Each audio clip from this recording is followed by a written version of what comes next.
हस्तिनापुर गांव में रहने वाली सरोज के 5 बेटे थे। उसका पति जगदीश पेशे से एक कपड़ा व्यापारी था।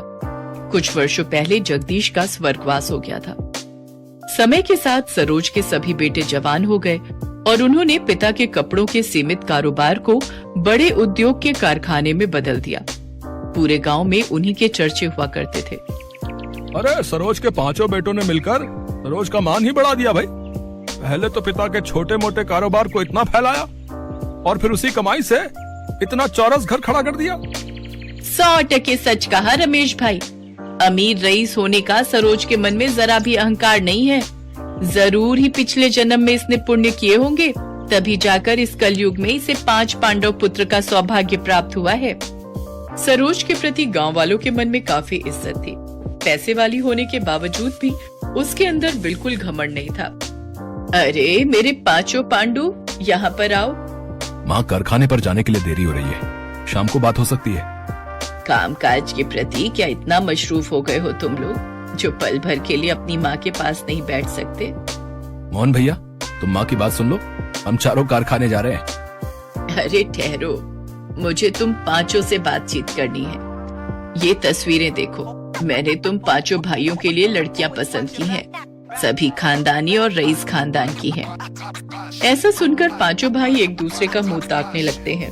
तभी उसका तीसरा बेटा कहता है, माँ, ऊपर वाले की दया से आपके 5 बेटे अपने पैरों पर खड़े हैं। माँ, शुरुआत से ही हम 5 भाइयों की सोच यही रही है कि हम गरीब घरों की बेटियों को ही इस घर में दुल्हन बनाकर लाएंगे। माँ, प्रदीप सही कह रहा है। अरे पगला गए हो क्या तुम लोग? अगर मैं किसी गरीब की बेटी को ब्याह कर लाऊंगी तो लोग सैकड़ों बातें बनाएंगे। गरीब अमीर का मेल भी नहीं देखा कहेंगे। माँ, आपको जमाने की पड़ी है, बल्कि ये सोचो कि किसी गरीब की बेटी का हाथ थामने से किसी गरीब पिता को साहूकार का कर्जदार नहीं होना पड़ेगा। सरोज 5 बेटों की बातें सुनकर भावुक हो जाती है और कहती है, ठीक है, अब बस भी करो। जब देखो तब 5 मिलकर पांडव की तरह पाठ पढ़ाते रहते हो। गरीब की बेटियों का ही बसेरा बनेगा यहाँ। खुश? सरोज अपने बेटों के ब्याह के लिए रिश्ते तलाशने लगती है।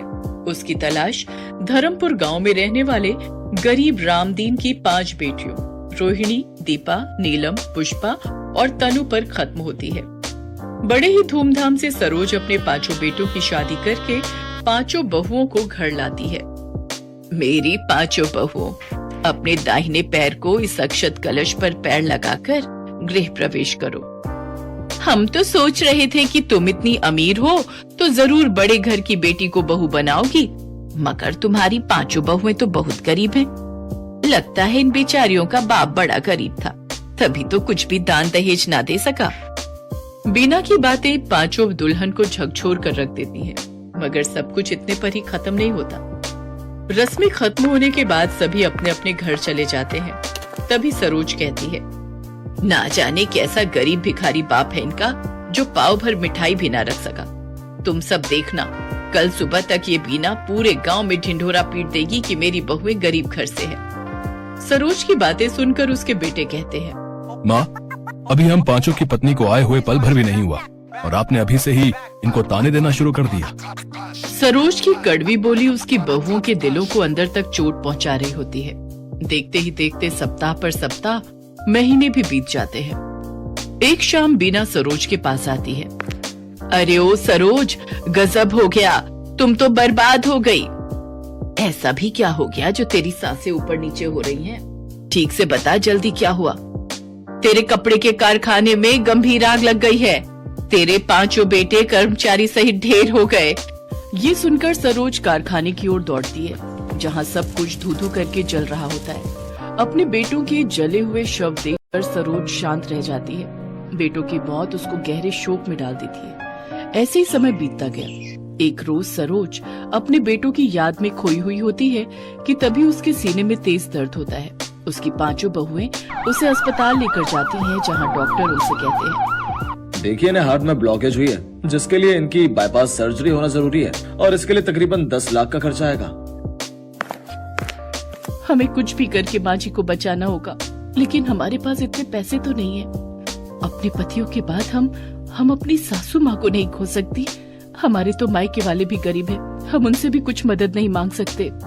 फिर तो एक ही रास्ता है, हमें अपने घर को बेचना होगा।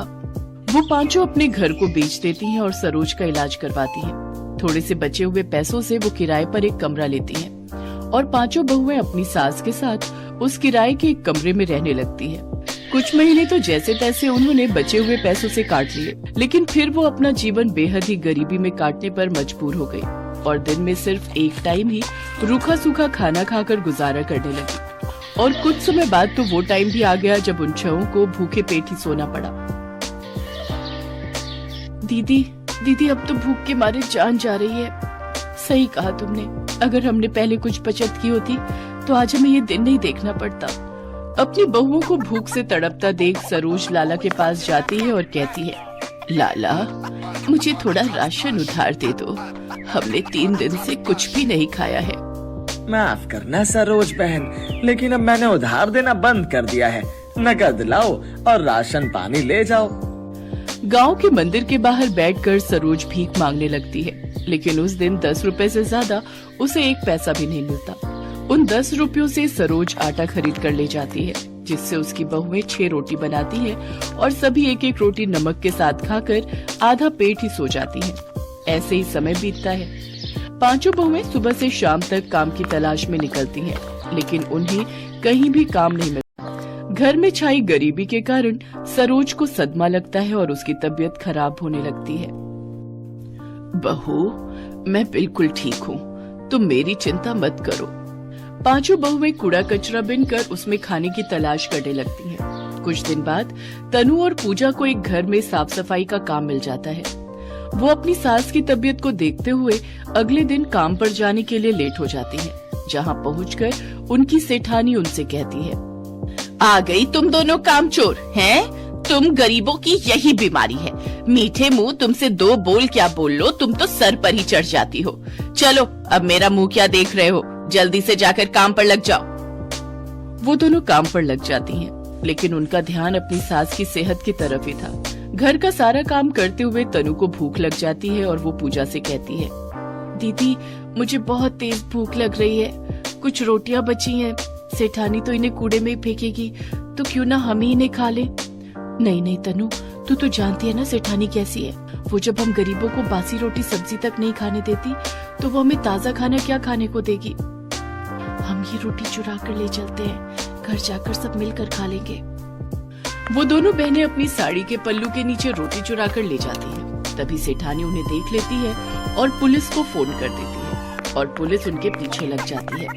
मैं कहती हूँ रुक जाओ, तुम दोनों कानून से नहीं बच सकती। भाग तनु भाग, नहीं तो ये पुलिस वाले हमें नहीं छोड़ेंगे। तभी तनु का पैर गड्ढे में अटक जाता है और वो जमीन पर गिर जाती है। पूजा उसे उठाने के लिए रुकती है, तभी पुलिस वाले आकर उन्हें पकड़ लेते हैं। क्या चुरा कर भाग रही थी तुम दोनों? हैं? दिखाओ मुझे। पुलिस मैडम उनके हाथ से वो थैला लेती है और जैसे ही उसमें देखती है तो वो हैरान रह जाती है। उसमें कुछ रूखी सूखी रोटी होती है, जिसे देख वो पुलिस वाले उनसे पूछती है, मुझे लगा तुम दोनों पैसे या गहने चुरा कर भागी होगी, लेकिन तुमने ये कुछ रोटियां भला क्यों चुराई? भूख सब कुछ करवा देती है साहब, और ये बात आप नहीं समझोगे। तनु और पूजा की आंखों में आंसू आ जाते हैं और फिर वो अपनी दुख भरी कहानी पुलिस वालों को बताती है। उन दोनों की कहानी सुन पुलिस का मन पसीज जाता है और उनको उन पर दया आ जाती है। देखो, कानून अंधा होता है, वो सिर्फ गुनाह देखता है लेकिन एक गरीब की भूख नहीं देख सकता। ये लो तुम कुछ पैसे रखो, इनसे कुछ काम शुरू कर लेना। पुलिस वाले उनकी मदद करते हैं और उन्हें कुछ खाना खरीद कर दे देते हैं। वो खाना लेकर वो घर जाती है और पेट भरकर उस दिन वो सभी बहुएं अपनी सास के साथ खाना खाती हैं। आज भी हमारे देश में ऐसे कई गरीब हैं जो भूख की भट्टी में झुलस कर दम तोड़ देते हैं।